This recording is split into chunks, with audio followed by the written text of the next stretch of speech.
This is a Rank Amateur MiniPod, Field Notes from the French Alps, Episode 2. My name is John, as always, joined by Ben Wyatt, and this time again joined by special guest Jesse Kearns. Fellas, Field Notes from Morzine and the French Alps Part 2. Let's talk about side trips this time. As a group, we've had a couple of opportunities to travel and go full-on tourist. Why don't we start with Chamonix, famous ski town, famous sporting town? Let's start with Ben. Overall impression of Chamonix. You can't really begin to appreciate it unless you start with the drive from Morzine to Chamonix, right? So that's where the scenery for the first time, at least for Jesse and I, we saw some different mountain ranges. It was majestic. You got to crest and go up and over mountain passes, and villages would just appear. So that was really the first cool thing about Chamonix. It came out of nowhere, and boom, you've got this awesome little village in the middle of a valley.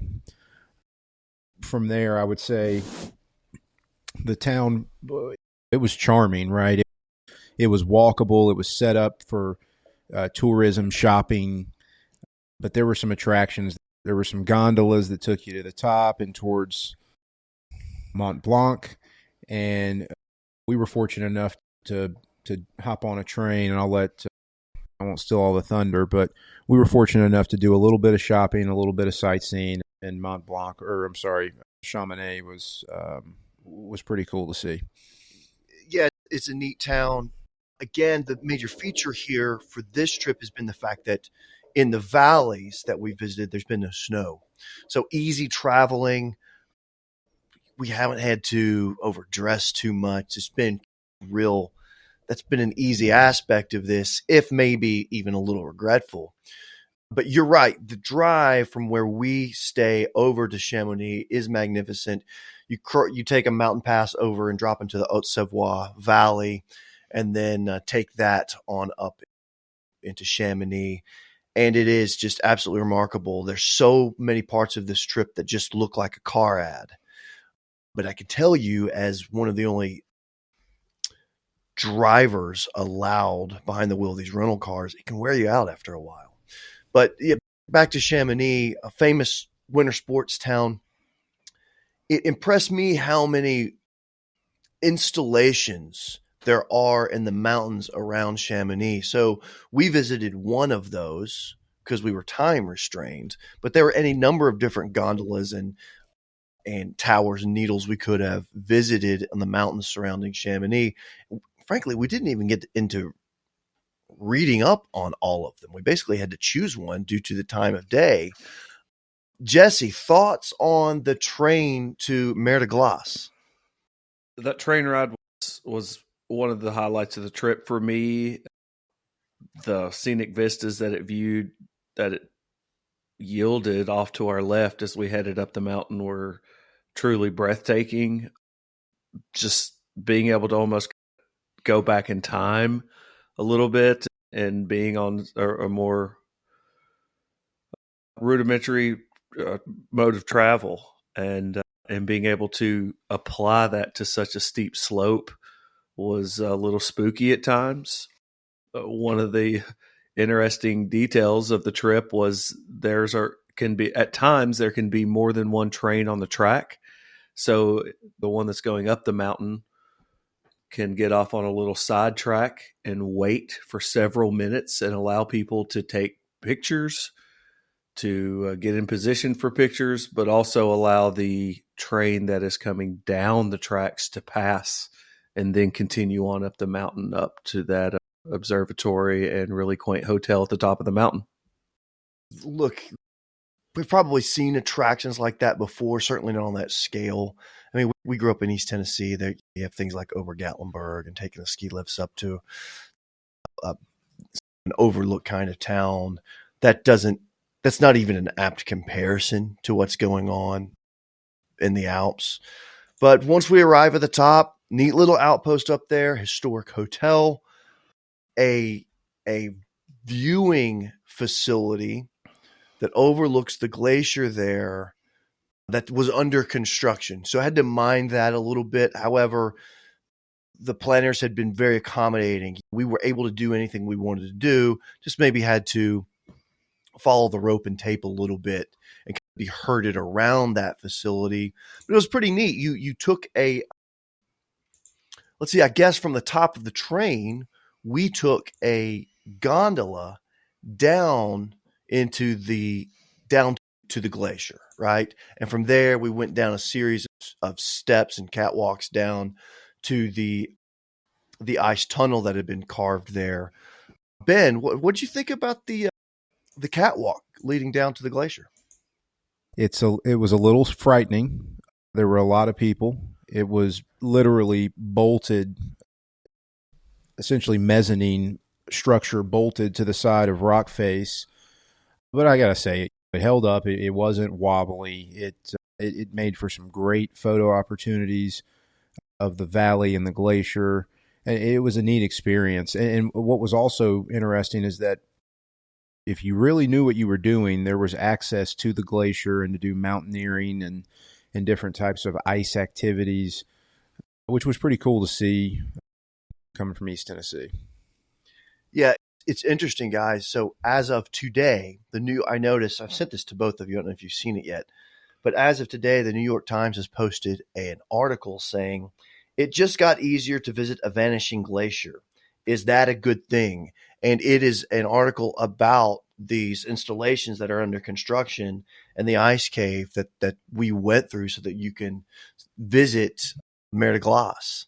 Not without some controversy, it looks like. I have not been able to dig into the article, but let's just say I think we can be thankful that we got to see it with our own eyes while it's still there, because like every other glacier in the world, or at least a lot of the other glaciers in the world, it's vanishing. So that's sad and tragic in its own right, but it's still there and magnificent. And I think we can be thankful that we got to see it. How long were you up there, guys? A couple of hours just milling about between the glacier and the hotel and the gift shops and everything? Yeah, a few hours. I will say it is a special opportunity when you can apply all five senses to a natural formation of that magnitude. Where the tunnel cuts in, the first really view that you get, and the first thing that, of course, you want to do is touch and feel what that cold piece of frozen rock feels like and the slipperiness of it. But first thing you also notice are these veins of sand or soil and eroded rock and pieces of lumber, of wood, of limbs that are halfway sticking out of this piece of ice too, that you can run your hands over and feel the splinter of the fir tree that's intermingled so many years ago and moved from a place much, much further up the mountain down to where it is now. And I thought that was really neat. And look, the ice cave it's an educational tour, right? There's a lot of geology and glacial science that's on display there in that tunnel. So it's an educational opportunity as much as it is a tourist trap. It's absolutely a tourist attraction, but it's one that I gleefully got to experience. Ben, any final thoughts on Mer de Glace? I would first start by asking Jesse to elaborate on the taste of the glacier. He had alluded to five senses. How did it taste, Jesse? Let's start there.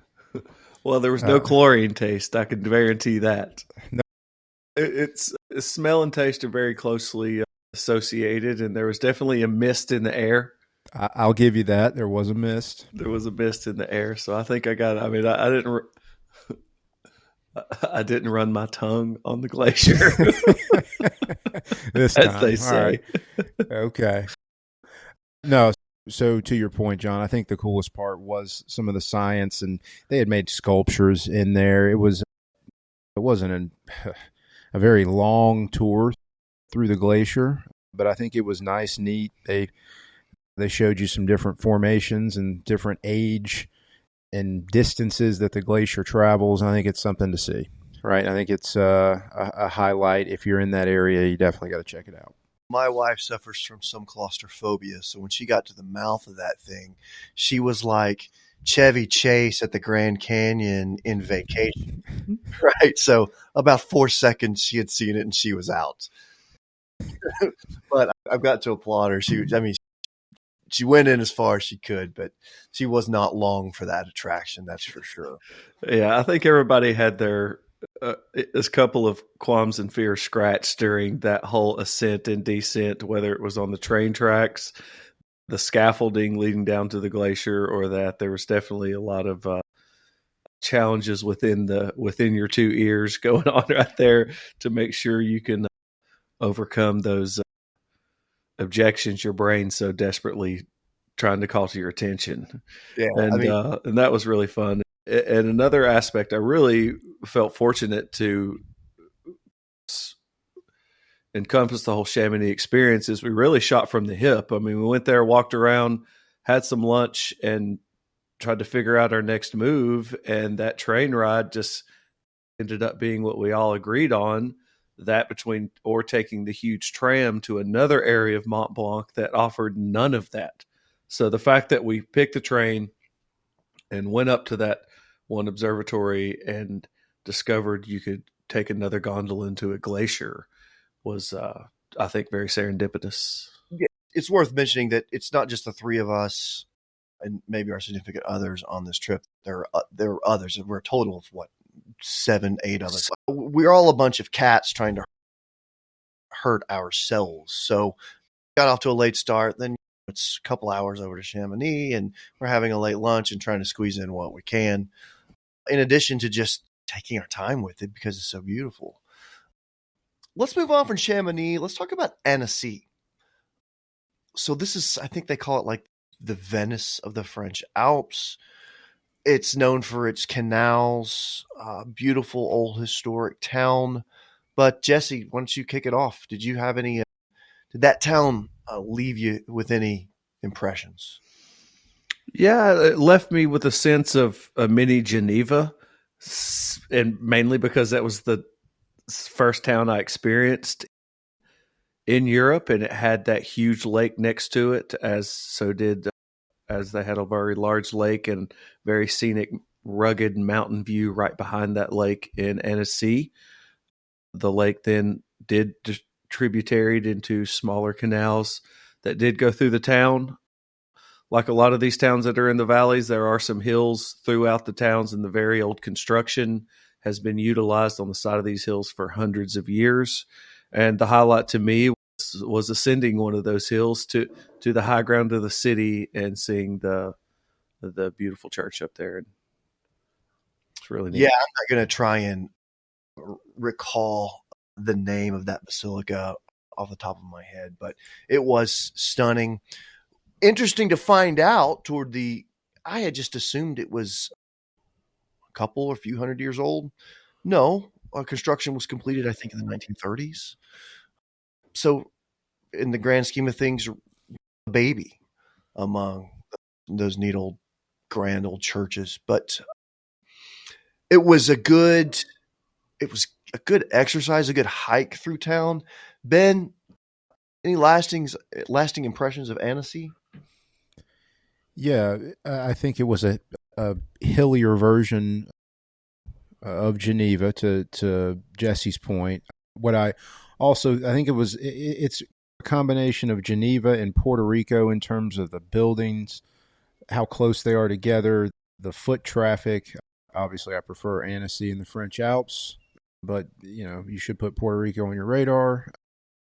But one of the takeaways I had is we really didn't get enough time. We were always time constraint when we made these day trips, and there was clearly more to see. There were more events to check out. I think one of the museums we tried to go to was not available. It was definitely a walkable town. I'd love to see more of it.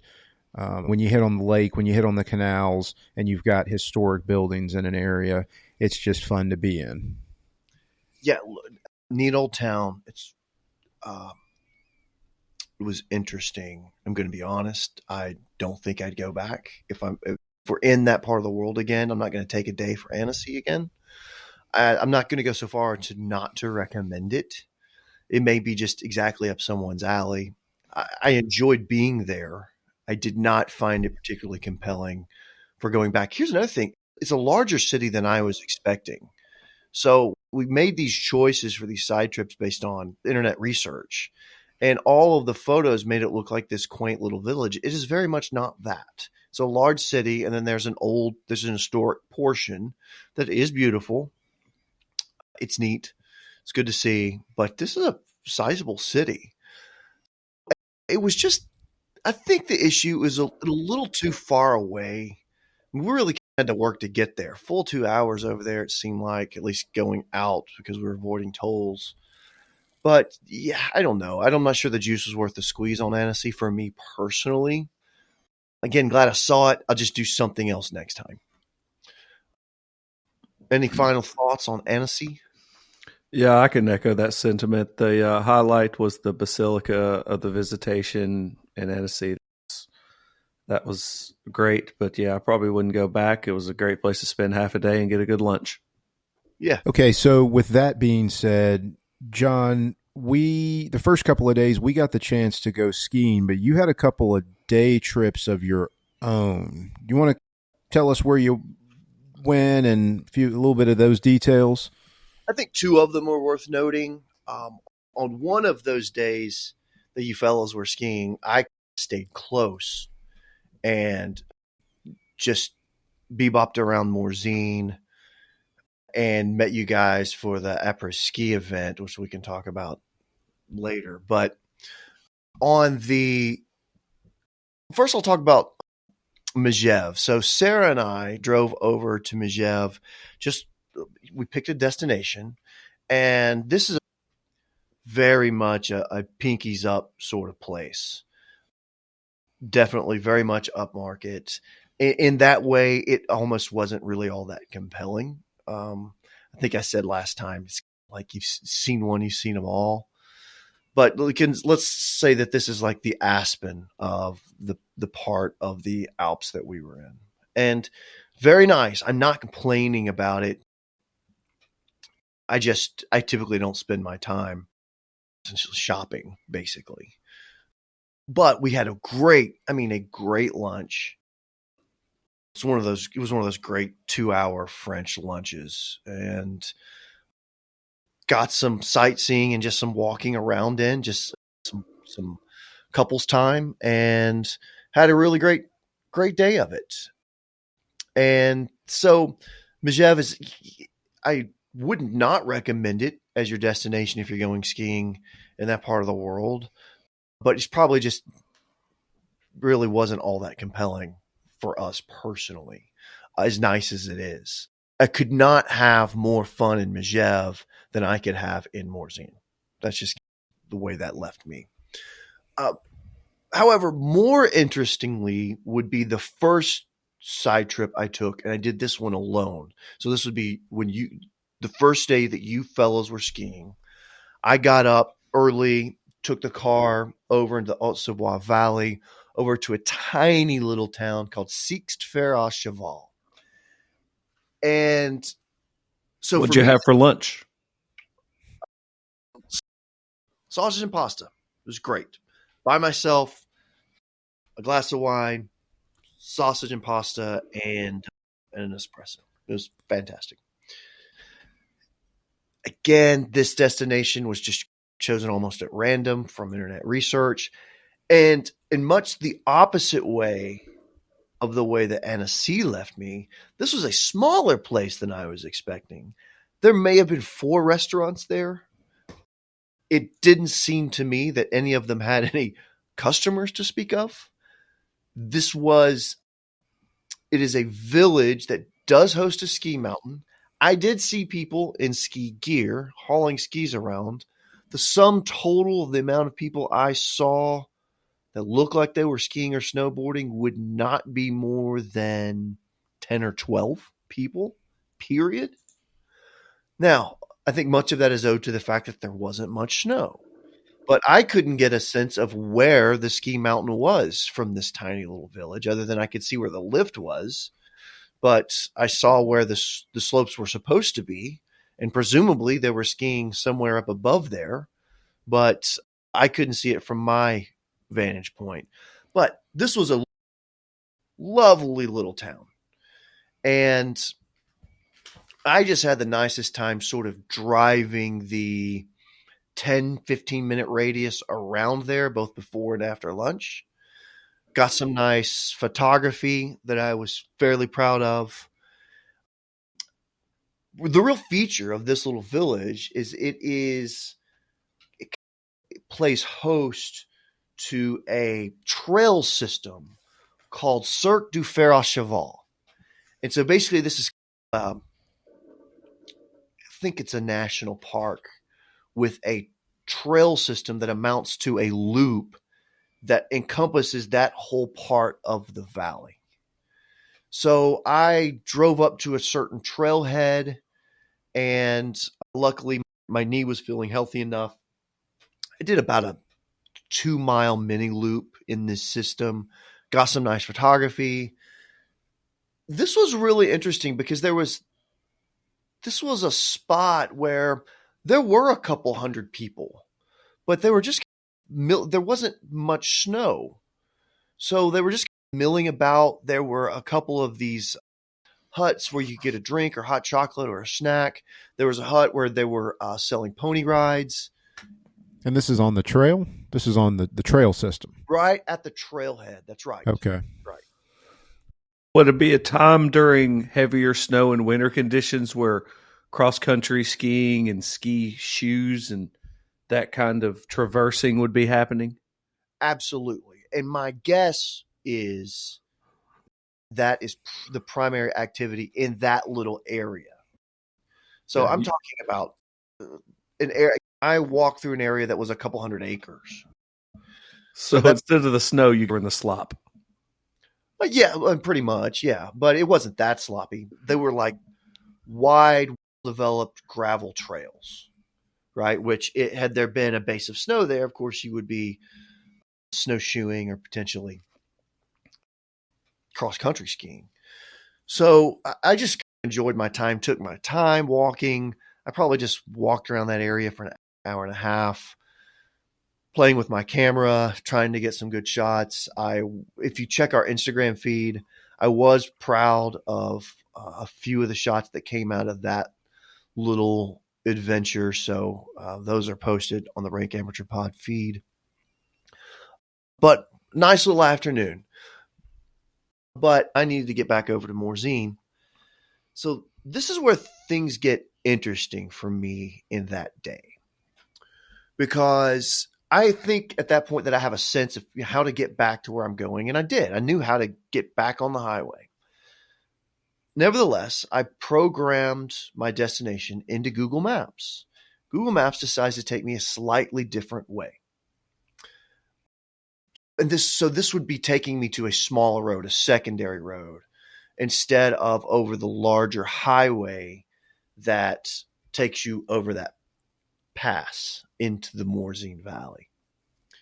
So I take this little right-hand turn. It starts taking me through this tiny little neighborhood, and it gets a little bit windy. And I think this is interesting. I'm going to take the path less traveled. Great. Then it starts taking me through these farm communities. The path gets windier and windier. And I start thinking, Google's done me a real favor here. This is great. It was compelling from a driving point of view.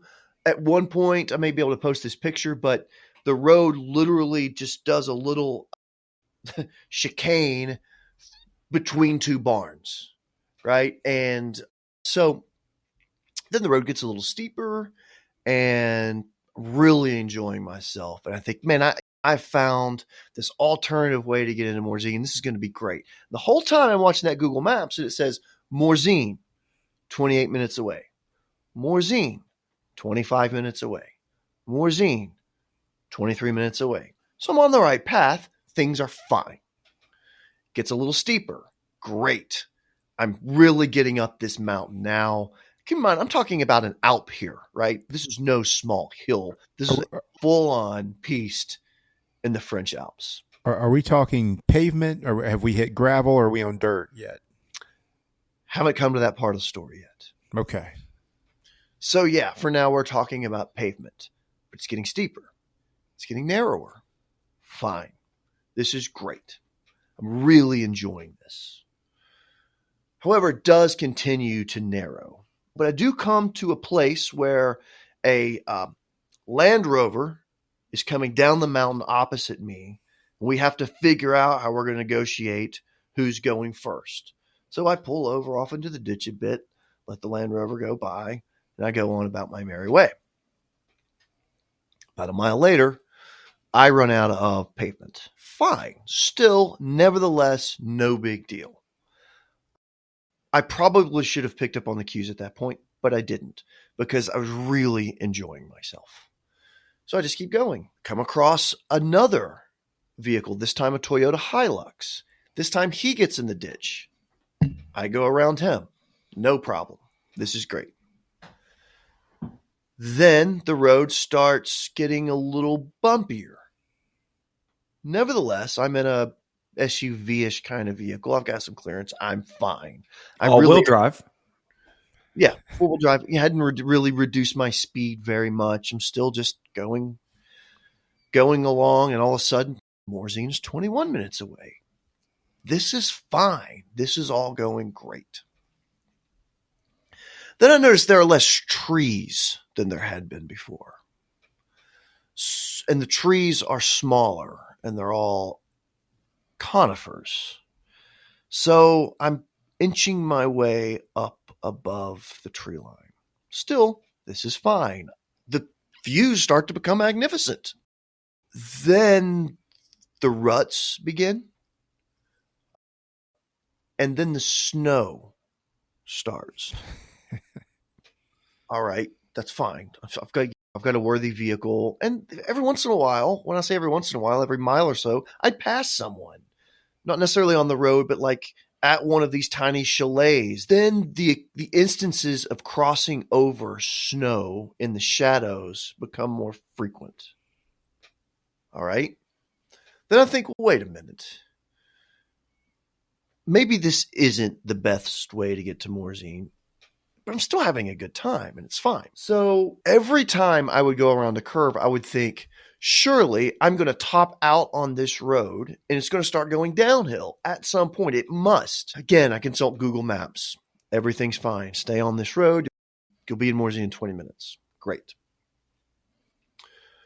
Then at some point, I couldn't avoid how often I was traveling over snow instead of gravel and ruts. And not only that, but the gravel and ruts were getting significant.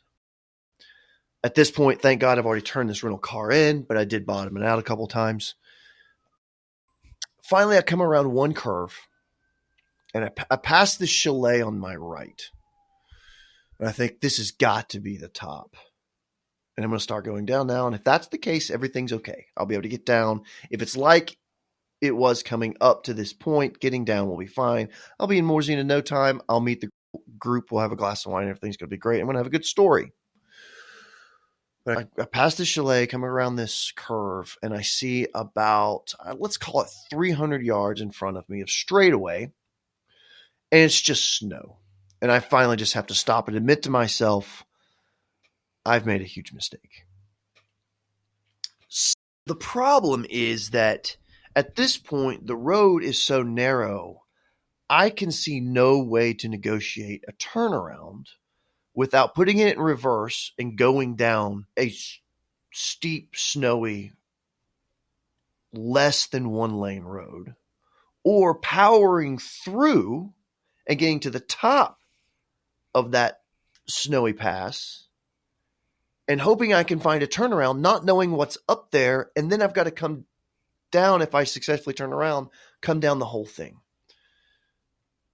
And most troublingly is that to my left, it's fine. There's a pasture there, and basically there's mountain. To the right is a magnificent view and absolutely certain death. I'm not kidding. We're talking about the steepest mountain you've ever seen. And it is 12, 18 inches from my right side tires. Yeesh. So I've got to figure this out. 10 or 20 feet in front of me, there's this, when I say wide spot in the road, I'm being incredibly generous. But basically, there was a spot where there was some water runoff that had come through and created this divot on the bank to my left. So I creeped up there and then began negotiating about an 18 to 20 point turn to turn this vehicle around. And sometimes I would lurch forward a foot and a half and then turn the wheel all the way to the left and reverse the vehicle all the way into the mountain. Right. So at this point, I'm not trying to put on the brakes before I make contact. I'm just backing it up into the bank. This would be a good time to tell everybody about making sure their credit card and or they choose the rental car insurance at the counter. Yeah. For moments like this. Yeah. I know a guy who says always get the insurance. Or the card. Funny thing happened when I was backing up at one point during one of these 18 turns I was doing. The brakes went soft. And I'll be honest, scared the absolute shit out of me. Luckily, I was backing up. I figured out later what that was. After I was safe, I figured out what that was. It was anti-lock brakes, right? But nevertheless, it was terrifying. I was able to successfully get all the way turned around with literally my front left tire, again, 2 feet from it's all over. I did think to myself, like, there are certain versions of the multiverse where I don't make it off this mountain today. Like, I'm donezo. But nevertheless, that's not what happened. I was able to turn the damn car around and get off the mountain and both curse myself and thank my lucky stars the whole time. Flew off that mountain as fast as I could, got back on the highway and got to Morzine and sat down at a table where you two were already having a glass of wine and act like I didn't have a story to tell. I mean, John, did you at any point in time, did you message anybody? You held back until now. So you were just up there by yourself and there was nothing that could be done. And here is the worst part of the story and the ironic part. As you know, from a couple of episodes back, I bought a Garmin InReach Mini. That's right. However, I made a determination that my wife on that day was going to be engaged in the most dangerous activity, so she took it on the slopes with her. So I didn't even have the dumb thing. But look, all's well that ends well. I got off the mountain, but there was, I would say, about 10 minutes of my evening where I was thinking real hard about how this was going to end. But like I said, all's well that ends well. And I was having a glass of wine with you two fellas about 45 minutes later. Okay, so you never really got stuck. You never got into a point where wheels are churning, progress is zero. You're having to steer the steering wheel back and forth to gain the little inches of traction. I mean, you were not like stuck. You were just on the side of the hill and you were about to slide off and you had to turn around, right? Yeah, it was a calculation not to go any farther. Yeah. Because I might actually get myself in trouble. But then the question was, I'm not hanging off of this precipice at the moment. If I keep going, I might find myself in that situation. But how do I extract myself from what I've already gotten myself into? Which I was hoping was a pretty minor pinch. Like I said, it took me 10, 15 minutes to get turned around and feel like I was in a safe spot again. It did sound dicey at times, and I'm glad you took yielded on the side of caution and took the path more traveled instead of less traveled. Like I said, there was a moment where I was like, Google's done me a real favor here. This is great. I'm going to get some great photos here. I'm going to tell the guys about it and maybe we'll do it. I'll do it with them. I really thought this was neat. It's funny when you're over there in that part of the mountains, you see these chalets perched on these really steep slopes, and you think, how do they even get there? I found one of the ways that they get there, which is this tiny little non-road that's probably more suited for snowmobiles. You mentioned two very capable vehicles that you passed on the way up there. The first one was a Land Rover and a Toyota Hilux that are very capable. Yeah, and John, you mentioned passing a handful of cars. So, I mean, are we talking about rigs coming by that are like built, or is that kind of what you were seeing? No, I mean, this was after a certain point, after I had left a certain population density, I passed 2 cars, right? I did pass a few chalets where folks were parked. Okay. Right? So this is where they were staying. Again, that number, that total number after I basically leave town isn't more than 10 total cars or human beings I encountered. And on the road, passing me coming down, it was 2, the Rover and the Hilux. You're a better man than I am. Not really. No. All right, fellas. Any final thoughts on side trips? It's been magnificent. This has been a magnificent trip. And we're going to do field notes one more time to talk about how you guys really found the honey hole skiing. But final thoughts on side trips? More of them. Yeah. More research, more time. That's right. It's a good opportunity to explore some menu items you might not get in the States, but also you might find the best fish and chips you've ever experienced. It's funny if you can say, I'm committed, I'm doing French cuisine the whole time. And Jesse, both of you, it's the first time you guys had experienced authentic French cuisine, but then, you get the good old fish and chips. And it's like, oh, they do that better too. Huh. Unbelievable. Yep. All right, fellas, a quick thank you first to our sponsor, Hop Passport. We'll talk more about them in future episodes. But for Jesse Kearns and Ben Wyatt, my name is John Kearns. This has been the Rank Amateur Podcast. Until next time, from the French Alps.